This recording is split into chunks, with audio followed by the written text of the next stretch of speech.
কথা ফ্যানদের জন্য আজকে বছরের সবচেয়ে বড় খুশির খবর। বর্তমানে পুরো বাংলার সবচেয়ে সেরা ধারাবাহিক কথা।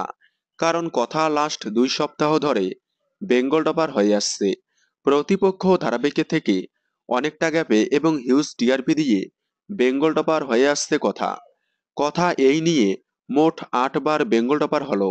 এছাড়াও কথা আগামীতেও প্রথম স্থান ধরে রাখতে পারে, কারণ ধারাবাহিকে চলছে ধামাকাদার এপিসোড। কথা 8বারের মতো বেঙ্গল টপার হওয়ায় খুবই খুশি হয়েছে কথা ফ্যানেরা। কথা ফ্যানদের এই খুশির পাশাপাশি আরও একটি বড় খুশির খবর হলো, কথা আজ দেখতে দেখতে 1 বছরে পা দিল। গত বছরের 15ই ডিসেম্বর থেকে তুতে ধারাবাহিকটিকে রিপ্লেস করে সন্ধ্যে 7টা স্লটে পথ চলা শুরু করে কথা। শুরুতে টিআরপিতে একটু পিছিয়ে থাকলেও আস্তে আস্তে জমজমাট এপিসোড দিয়ে টিআরপিতে অনেকটাই এগিয়ে আসে কথা।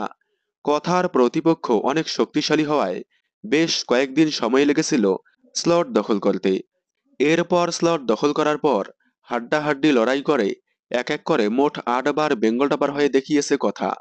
কথা 1 বছর পূরণ করার সাথে সাথে বর্তমানে বাংলার 1 নম্বর ধারাবাহিক কথা, যা কথা ফ্যানদের জন্য ডাবল খুশির খবর। কথা সফলতার সাথে আরও কয়েক বছর এগিয়ে চলুক। কথা আজ সফলতার সাথে 1 বছর পূরণ করায় আপনারা কতটা খুশি হয়েছেন কমেন্টে জানাবেন। বাংলা বিনোদনের এই ধরনের সকল আপডেট সবার আগে পেতে চ্যানেলটি সাবস্ক্রাইব করে পাশে থাকা বেল আইকনটি বাজিয়ে দিন। ধন্যবাদ।